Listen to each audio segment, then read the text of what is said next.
नमस्कार दोस्तों, मैं हूं गायत्री सिंह और आप देख रहे हैं जनता भारत न्यूज। आइए चलते हैं आज की सबसे बड़ी और अहम खबर की, जो कि हमारे महाराष्ट्र से निकल कर आ रही है। हमारी सह संपादक परमजीत जी की खास खबर जी। जो तरुण तगड़ा भारत का आज यहाँ पे जो आपने पत्रकार परिषद आयोजित की है, जो तरुण तगड़ा भारत जो हम कहते हैं, तो ये भारत के अंदर ये जो सब्जेक्ट है कि दुनिया में सबसे ज़्यादा तरुण अपने देश में है, लेकिन तरुण जो है उनका सहभाग समाजकारण और राजकारण में नहीं है, उनका लीडरशिप नहीं है। तो ऐसे तरुण आगे जाके देश को कैसे लेके जा सकते हैं, इसीलिए ये तरुणों का सहभाग होने के लिए इको फ्रेंडली लाइफ जो है वो अच्छी तरह से काम कर रहा है।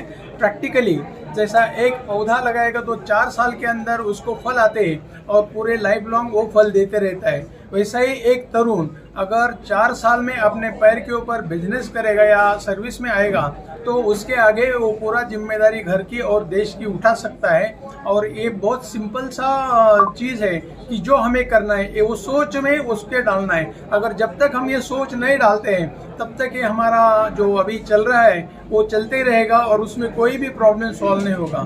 तो इसके लिए जो काम है वो तरुण तगड़ा भारत की नाम से हमें आगे करना है। और जो यंगर जनरेशन है वो बहुत टैलेंटेड होता है और ये लोगों को अगर ये सोच हम देते हैं तो इससे हम लोग आगे जाने के लिए कोई भी तकलीफ नहीं है। सर, इको फ्रेंडली चुनाव के बाद जो हमने दिखा है कंप्यूटर पे, तो इको फ्रेंडली चुनाव लड़ने वाला 2024 में इको फ्रेंडली लाइफ आप बोल रहे हैं कि चुनाव जो है, जो तरुण तगड़ा भारत यानी जो जवान लोग हैं वो राजकारण में आना चाहिए, समाजकारण में आना चाहिए। और वो आने के लिए हम लोगों ने एक कंट्रोल रूम बनाई है और वो कंट्रोल रूम के हिसाब से कुछ अस्तित्व नहीं है, उसके बारे में क्या कहेंगे यार? कि कानून पर भी कुछ अभी तक लागू नहीं हुआ है, कानून को भी धजिया उड़ाया जा रहा है।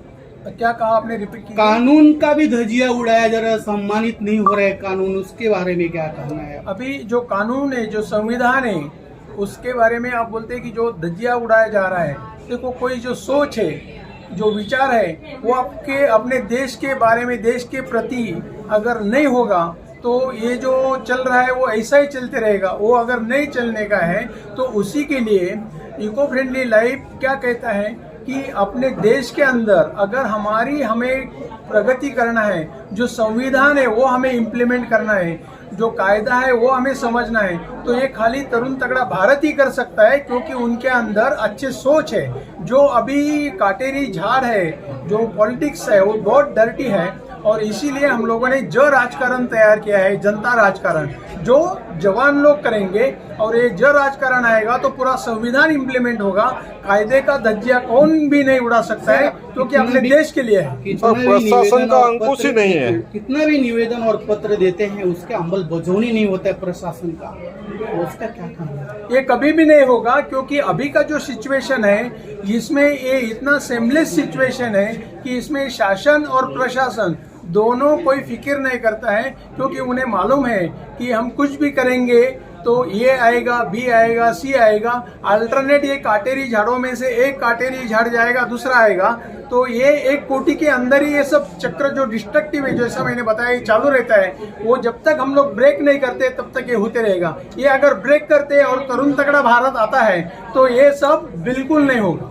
सर, युवकों को क्या संदेश देना चाहेंगे?